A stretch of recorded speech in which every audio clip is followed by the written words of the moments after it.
layout point application. I'm already stationed. The first thing I'm going to do is I'm going to go to the right of my screen and hit the tab. And I'm going to choose the option either center view on target, on or off. If I turn it off, it turns off the measurements and the leaders that bring you to that point, and you could use the crosshairs only. We'll turn that back on. Then we have point options. Do I want to use specific points that are actually on the file? I have 3 that I can see right now, or temporary points, which means I can basically snap to certain objects and I can pick those objects in the list below. We'll go over that in just a second. Right now we're going to stay on points, so I'm going to hit the tab over and it will remember that information so I don't have to change it unless I want to. So I'm going to zoom in and I'm going to say we need a layout LP1. So I'm going to go ahead and just tap on LP1. Then I'm going to pick my prism pole up. I'm going to put it where LP1 needs to go. Let's go ahead and bring it over. And then we were going to level up, and now again we are over that specific spot that we need to go and lay out. The next thing we're going to do is let's talk about temporary points. So say that I don't have a point already created. I'm going to hit that tab. I'm going to unselect points, check temporary points, and say maybe I need to find the end of this specific line that I'm on. So I'm going to select endpoints and I'm going to tap the end of that line, and voila, now we can go lay out the end of that specific line.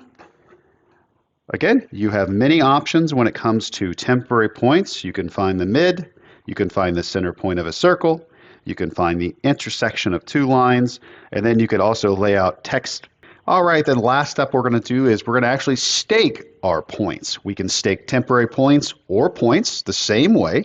For example, we're right now on that end point of that line. We're directly over it, and we just want to record that we did physically measure that point already so we can stay organized and for reporting factors after I finish laying out my job. So I'm going to go ahead and just get the tab out of my way. I'm going to hit the measure button, triple triangle on the right side. And it just now staked that point for me. It gives me my point values, my northeastern height. If you don't want this message to pop up every time you hit the measure button, you can hit do not show this again. It will still stake it, but you just won't see that information. And then once I hit check, the coolest part is it's going to snap to the nearest endpoint of a line that it can see. So let's go ahead and just try that out right now. I hit do not show this again, and we're going to hit the check mark. And now that's the closest endpoint that it can see, so it keeps me organized. I can get things done faster. Let's just do it with points now. I'm going to hit points. We're going to walk over to that point that, again, it's the closest point to me, which is really nice, keeps me organized. I'm going to go ahead and get fairly close to that point, and we are going to stake this one. And this one we're going to stake with, again, maybe I'm not too perfect. Maybe I have 1/8 of an inch off, so I'm going to hit measure. And now it's going to move to the next point that's closest to me. So again, that is how you stake your points.